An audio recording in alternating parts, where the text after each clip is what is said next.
Ladies and gentlemen, welcome to Motivate You with June Archer. In 2014, a series of life-altering events culminated into a spiritual awakening for my guest today.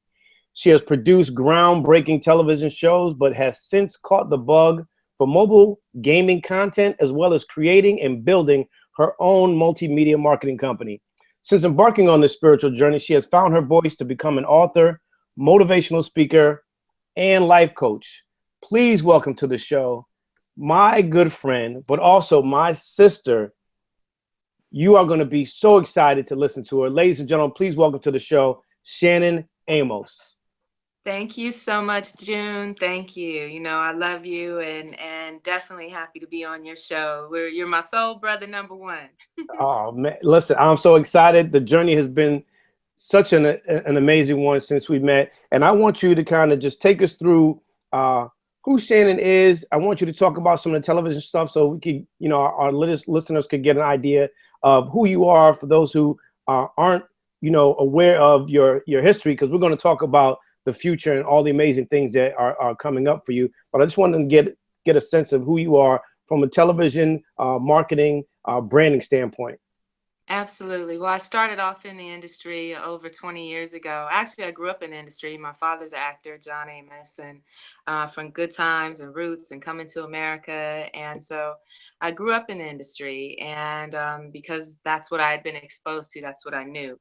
And I went into the entertainment industry at about 18, 17 or 18 years old. Actually, the first film I ever worked on was a Spike Lee movie, Mo Better Blues, back in the day. So I just had this incredible journey. I worked my way up from a production assistant to a television producer, worked for many networks, BET being amongst them, Warner Brothers as a creative executive. And I had a really great experience, but I got to a place in my life where I just didn't feel completely fulfilled. Now we get to those points, especially in music and television. You kind of experience burnout, fatigue in terms of just being creative. For you, what were the next steps to kind of find your way out of that cloud, so to speak, to get to the next thing in your life or the next dream?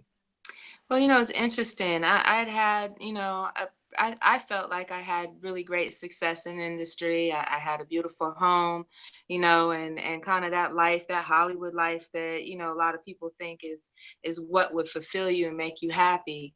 But sort of a series of events that led to the shift in my life. It started with both of my parents having health issues.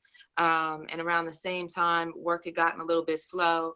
I was going through a relationship that was breaking up. Just a lot of things were happening at the time. And I got into a funk. And it's interesting because I think a lot of us can get into that place where I wasn't happy. My spirit wasn't fulfilled. And for me, I sort of had to hit that, I call it a tipping point, where I had to reevaluate my life and decide, is this what I want? And I couldn't do it anymore. I just wasn't happy anymore. And I just felt like I had to do something that had more of a purpose. And I guess it was through that process that I started to discover that, there is more to life. And if I pursue my passion, I go back to my passion, I can create what it is that I want for myself. Now, it's interesting that you say you found a tipping point. A lot of people say, oh, I found my low point. I was at the bottom. When you talk about tipping point, I think it's a great perspective to have, because some people feel like they have to hit rock bottom in order to start making their way up. For you, why was it important, or maybe it wasn't, but why was it important to use those words instead of saying, well, I reached my lowest point?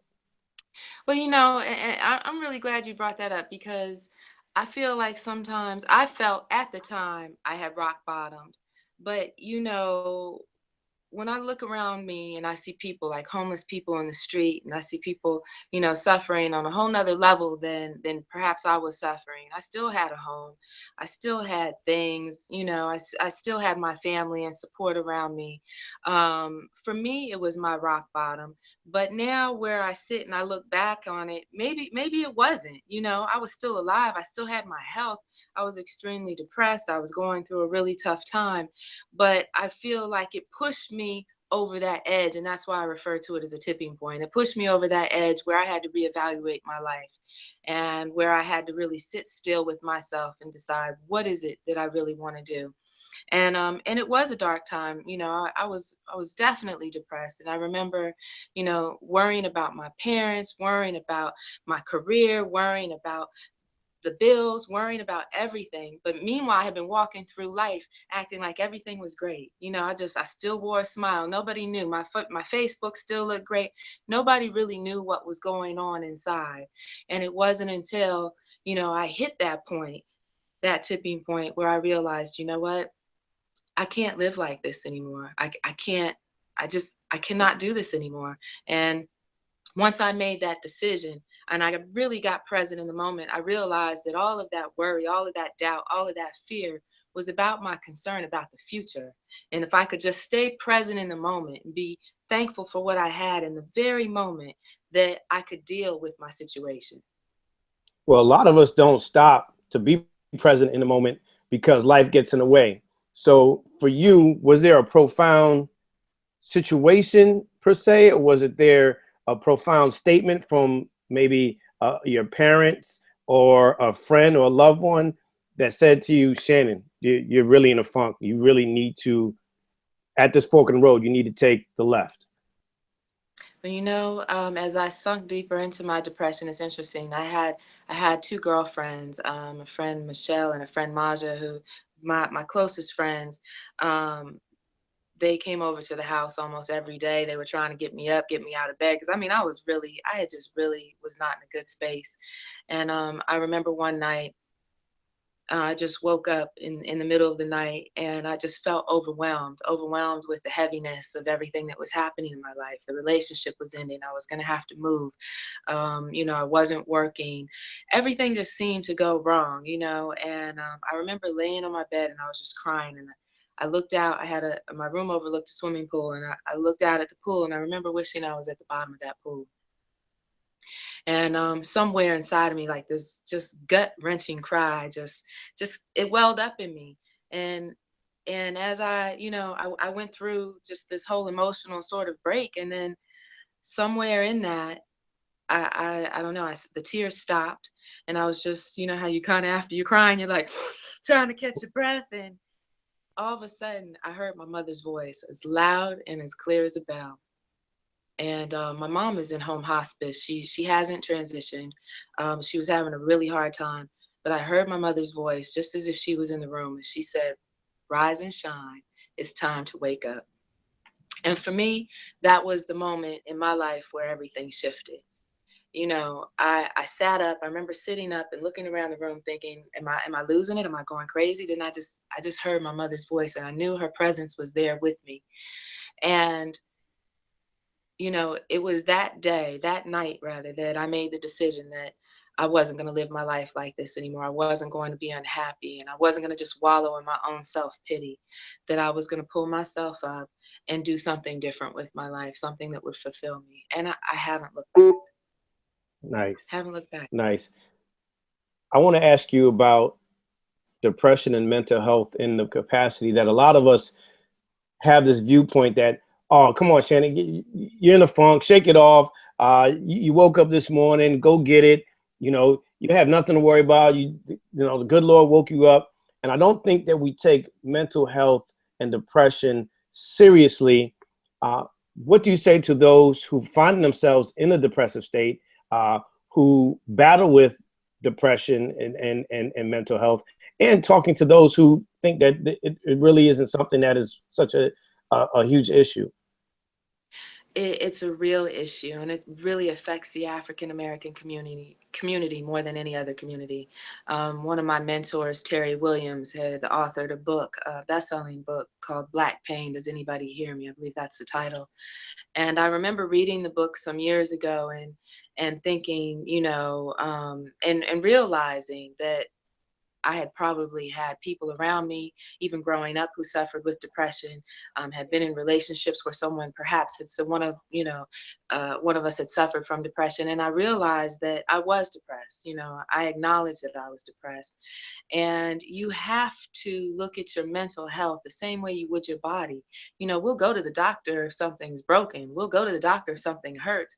But we got to take care of our mind in the same way. And, while I did make the decision to pull myself up, part of that decision did include therapy. I did go to therapy, and it did help support, the actual part of the depression that perhaps I wasn't so aware of or educated about. So I would encourage anyone who's suffering to get help. And if for whatever reasons you don't feel that you have the means, there's numerous agencies out here that can support you, but you also have to call on your friends and your family, and hopefully you have a tribe around you of people who will uplift you. And I was blessed to have that. I had the support of very close friends who, sort of around me and helped me get through what was a really difficult time in my life. In 2014, I had the privilege of speaking as a guest speaker with Miss Terry Williams and Dr. Jeff. And I didn't really realize how much of an issue it was for mental health. It was an event for men's mental health, and didn't realize that men of color suffer from this disease. And it really opened me up to realize what you just said. You have to have that village concept surround you, because if you don't have those people around you who love you to tell you that, hey, I love you, I'm here. If you need a shoulder to cry on, if you just need a shoulder, or if you need someone to hold you up, I'm here. So that day, speaking on that podium and having conversations with Terry Williams and Dr. Jeff, just let me know that people are hurting. They're still hurting. And you have to be able to educate people how to not just fix themselves, but actually after you try to fix them, how they can continue to, live and have resources to keep them going. So I definitely applaud you for everything that you went through, that you could share with us today. It's amazing. June, and that was the beginning of my journey. I mean, I'd always been on a spiritual journey. I'd always had a desire and sort of like a hunger to understand my purpose and why I was here and why was I put here on this earth. And, it was through that dark time that I started journaling, and I started journaling publicly through social media. And what happened by sharing my story, was that, I finally owned who I was and what I was going through. I took the mask off that I had been wearing. I'd been walking around acting like everything was fine, and I was just sort of dying inside. And once I started to share my truth and just really be authentic to who I am and say, hey, my life is not as beautiful as you may think it is. And I am suffering, and I am hurting, and I have made mistakes. And, that same night that I heard my mother's voice, it was like my whole life played out in front of me, in my head. Every mistake I had ever made, every choice I had ever had, every decision I had ever made. And seeing all that, owning all that and facing all of that, the guilt, for the mistakes I had made, for the hurt I had caused others and the hurt others had caused me. I realized that night that I had to forgive, and I had to let go of everything if I was going to ever move myself forward. And that was the first step in my journey. And by forgiving and by sharing my story publicly, I started to get an amazing response from people who knew me and people who didn't know me. And it was actually amazing, because they would start sharing their stories with me. And through our storytelling and through our sharing, I found a connection, and I found support. I found support from strangers. And in turn, I gave them support, and we started to lift each other up. And before I knew it, I had like this community of thousands of people lifting each other up, sharing love, you know. very methodical steps as I was going through this. Like I started eliminating all negativity out of my life, out of my timelines, out of my news feeds. I couldn't deal with anything negative. So I surrounded myself with only positivity. I woke up in the morning listening to you, listening to June Archer, listening to Eric Thomas, listening to people who were speaking about getting yourself together and about loving yourself. And by feeding myself only positivity, I started to feel better. I didn't have to. Some people may need medication, and if you do, if there's a chemical imbalance, by all means, you should pursue whatever it is that you need. But in my case, I needed nurturing, I needed self-healing, I needed to start loving myself. And by sharing my story, I started to discover, what was really inside of me all along.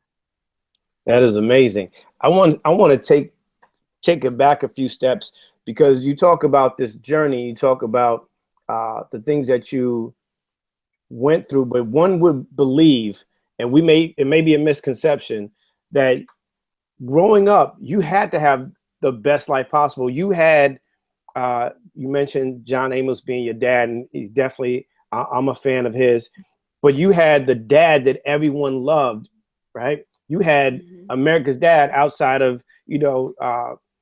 Huxtable. You had Mr. Evans as your dad. How did that feel growing up? And did you ever feel like, you know what, that's not my dad at home, that's not the guy I know? And did that kind of play a part in your journey as trying to find your way through life?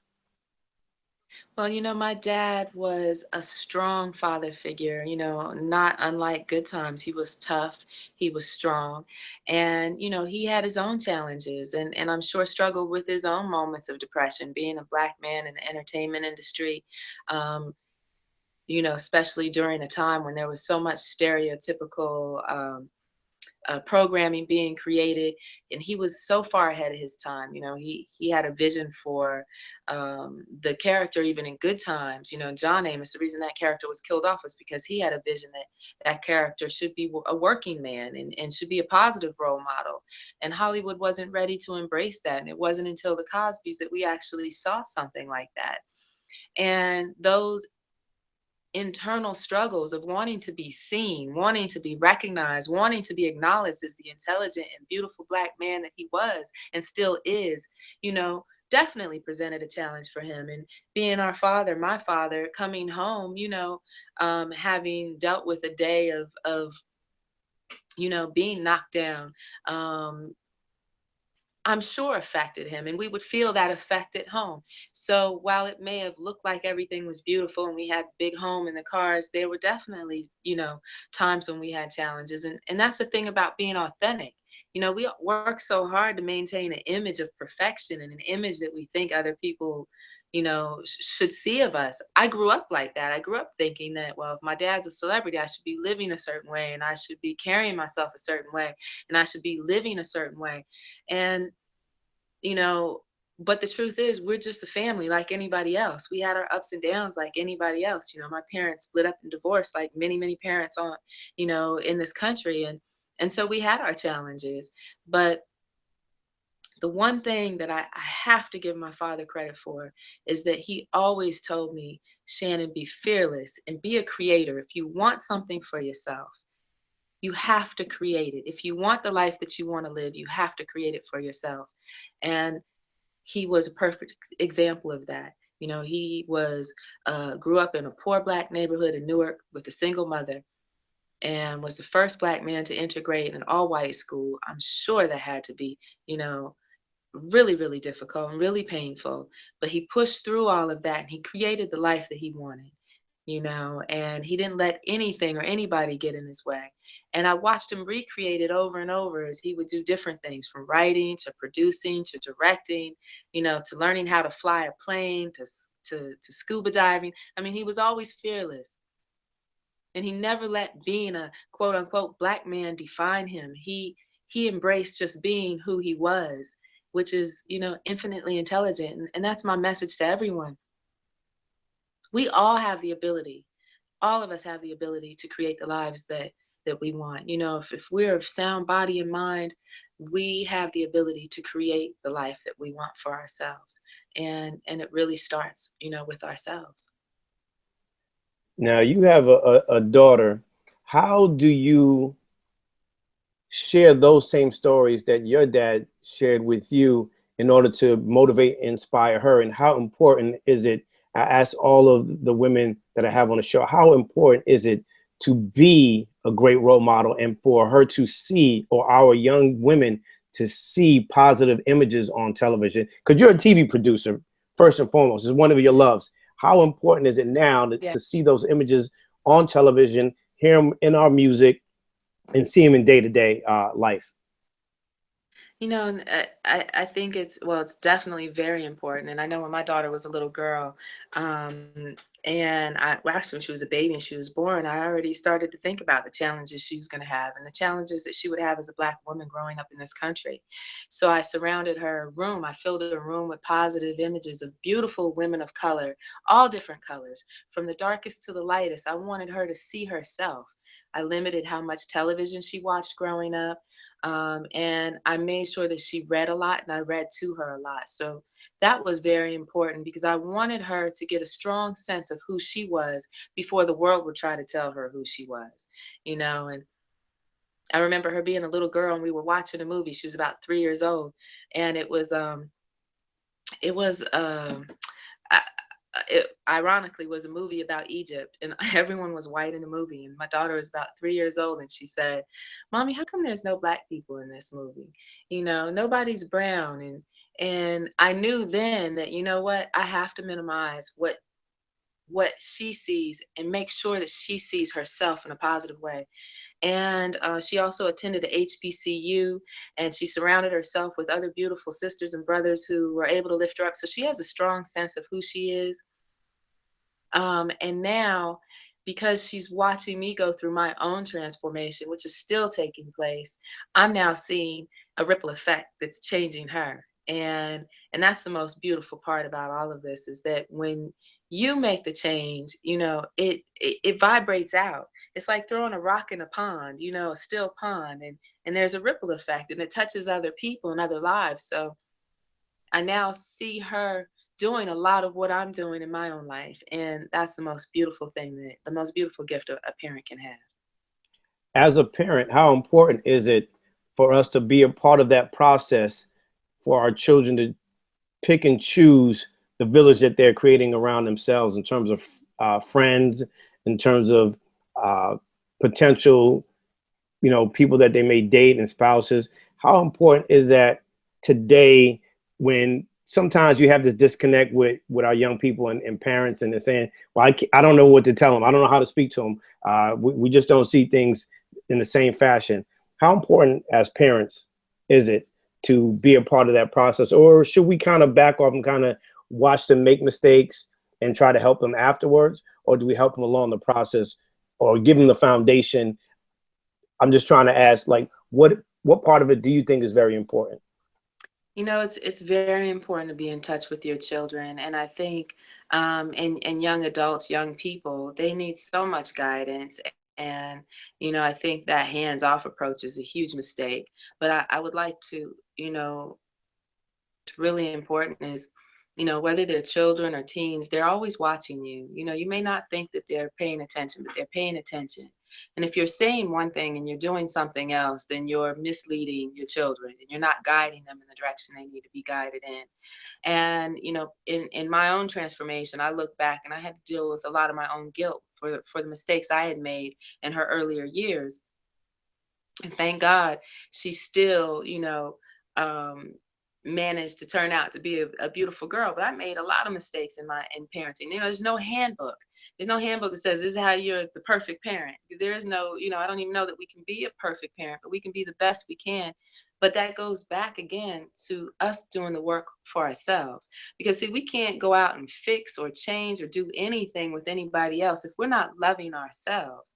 If we're unhappy, if we're not taking care of ourselves, we're going to have all the side effects of that. We're going to be angry, we're not going to have patience, we're going to get frustrated easily. But when we're loving ourselves, when we're taking care of ourselves and we're feeling good, that is felt by the child. and then we have to give them the attention, put down the devices, put down the computers, turn off the TV and connect. Take your children out and connect in nature. Teach them the lessons from the mistakes. They're going to fall. And you can't help them up every single time, because they're going to have to learn how to stand on their own 2 feet. But you do have to give them the support they need, and I think try to help them in learning the lessons so that they can grow from them. And that would probably be my best recommendation when it comes to parenting. Over the past year, I've seen this transformation in you. I've seen you now do yoga and meditation.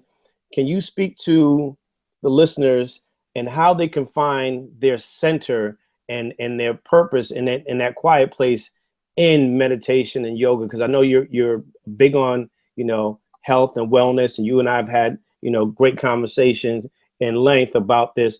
How can you share what you're doing now that will benefit someone who's looking to find that crazy, that from the crazy, they're trying to find that quiet place. They're trying to find a way to get away from life. They're trying to find a way to, disconnect from these devices that we, are a prisoner of on a day-to-day basis. Yeah, it's so important. When I sort of hit my tipping point, as I said before, I I don't know. I had to remove myself for a little while from all the negativity, and I just had to really do the work on myself. And in that process, I learned how to meditate. I had been exposed to meditation earlier. I practiced various types of meditation, and I know for some folks they think, oh, meditation, Shannon, really, but no, really, it's amazing, and there's scientific evidence that shows that you actually change. The matter actually changes in your brain when you meditate, and they've seen this under various studies. But the importance of taking time out and being still. About as many kinds of meditations as there are people on the planet. The first thing I would tell someone who's interested in meditating is just find a quiet space. I prefer nature because there's a profound connection that can happen in nature where you just take your shoes off, plant your feet on the ground, connect with the earth. We're all energy beings. We're all created of energy, and we are manifested into matter and form. But we're energy beings, and everything in this universe, everything on this planet vibrates with energy. And when you connect with the life force of this planet, when you connect with the ground, there is something that happens, and you actually feel that, and you feel that peace in your soul. And I do that every day. I go outside, I stretch with the sun, I plant my feet on the ground, I take my shoes off, I plant my feet on the ground, and I just take a moment to take in a deep breath, and I take in gratitude, and I exhale anything that's heavy on me. And that's the beginning of meditation. It's following your breath. It's going somewhere, sitting still. If you can, close your eyes and try to just calm your mind and listen to your breath. Follow your breath and take deep breaths in and out. And what this does is it starts to, your heart rate will start to slow. You may have a lot of chatter, all the thoughts that are going on in your mind, but as you get better and you practice more, you get to a place to where your mind is actually quiet. And it's in that quiet that you can really hear your soul speak. And it is the most amazing and beautiful, beautiful experience that I've ever had. And, through that, you're able to really listen to what's important, and you're able to hear what it is that you need um, to feel fulfilled. And I know through my own practice of meditation and from being still and surrounding myself with positivity, feeding myself positive images and messages, I was able to really discover my passion, and now I'm living it. And as my life evolves and as I evolve as a person, I see how I'm able to now touch and affect other people. And it takes us back to that ripple effect. And that's kind of what, meditation is. You these shifts when you're in meditation, and that energy of your entire being changes, and you're calmer, and I find that same same thing happens with yoga practice. You learn to breathe through difficult times. You learn to breathe through stress. And when you go out in the world and you're challenged, you're not so reactive to those challenges. You just take a deep breath and you shake it off and you keep moving. That's beautiful. That's beautiful. What's next for Shannon Amos? Well, June, I'm really, really excited. First of all, you've been a little humble. I have to give you a shout out because, you and I met through social media, through this platform, and you saw something that I did, and you wanted to connect or something. And I looked you up and I was like, oh my gosh, like I was so flattered. And, we've created this amazing friendship, and I see you like my brother, and I just want to thank you because I watch you and I listen to you, and you've inspired me. And I'm just really thankful for that. So first I just have to say thank you. No, I Um, appreciate you very much. As to answer your question, what's next is I'm working on my book, Rise and Shine, 7 Principles to Living Your Soul's Desire. I am sharing, my journey. Um, I'm sharing it and hoping that through what I've experienced that I can empower people to their own transformation. And I'm super excited about it. It's coming together in the most beautiful way. And in the book, I'm interviewing various people about their own journey. So I'm really, the stories have been amazing. I'm still reaching out, but it will be out the fall of 2016, September, October 2016. Um, I'm continuing my work. I call it light work because I'm out just spreading the love and light from my own experience. I'll be going to Haiti with my daughter in September, where we will be working with an organization called Serve Haiti. We'll be on the ground, you know, helping the people of Haiti, working in hands-on in a clinic that services 65,000 people in Grand Bois. It's the only clinic. So I'm really excited about that. And I plan to continue speaking and traveling and just sharing the love. So I'm really excited about what's happening in my life. And I can only tell you that when you find your passion, when you discover your passion, you feel good and you're excited about it every day. And through that passion, you will discover your purpose. And that's really what Rise and Shine is all about. It's all about discovering your purpose and living your soul's desire. Where can people find you online, and how can they get some of these amazing messages that you're putting out daily? I am on every platform known to me. Thanks to my daughter and some beautiful friends. You can find me on Instagram at Third Eye. It's a number 3RD I number 3RDEYE underscore CEO, Third Eye CEO. I'm on Instagram. You can always just put in Shannon Amos. You can check out my website, which is www.shannonamos.com, just shannonamos.com. I am on Snapchat, The Real Shannon Amos. I am on Twitter, The Real Shannon Amos. So just, you can put in Shannon Amos. You can find me anywhere. And please join my Facebook. I definitely love sharing, positive posts, videos, and I'm doing a video series to teach meditation. So I hope you guys will join me. It's really been a beautiful and powerful journey, and I'm so thankful for all the notes and love messages that I've received because they really keep me lifted, and I know I'm moving in the right direction. Awesome. So you heard it. You can follow her. ShannonAmos.com is coming out. So I'm excited about that because I know you've been working on it. Yep. I always like to end the show in this fashion because I'm a music guy first and foremost. What is, as they say, music is a soundtrack to our life. What is a song that best represents who Shannon Amos is, or that song that gets you out of a tight spot or out of a funk and just allows you to smile and knows that when the sun is shining on your face, all is going to be well? There's so many songs, and this is such a tough one. And I was trying to think of something, but you're gonna have to do a little homework to find this one.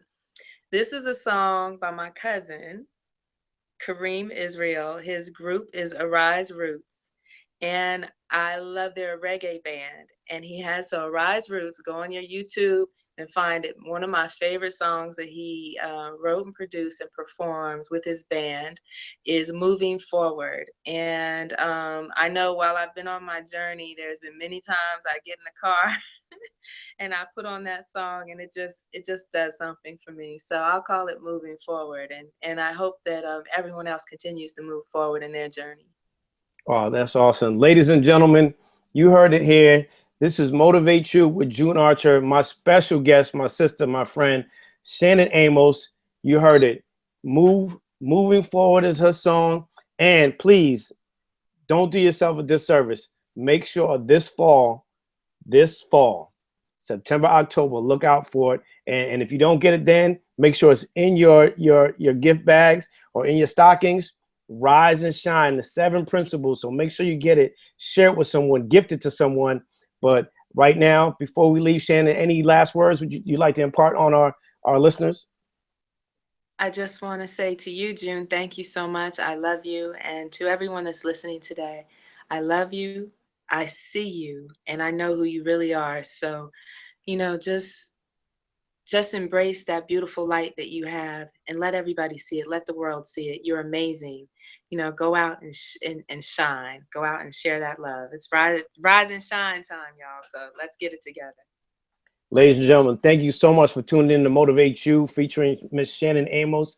Please like it, rate it, share it. It's available on Google Play, and you can also watch it live on YouTube. So we thank you so much for tuning in. Thank you so much, Shannon. We love you. God bless you. And may God continue to watch over you and guide you on your journey. Love you too. Take care. Bye-bye.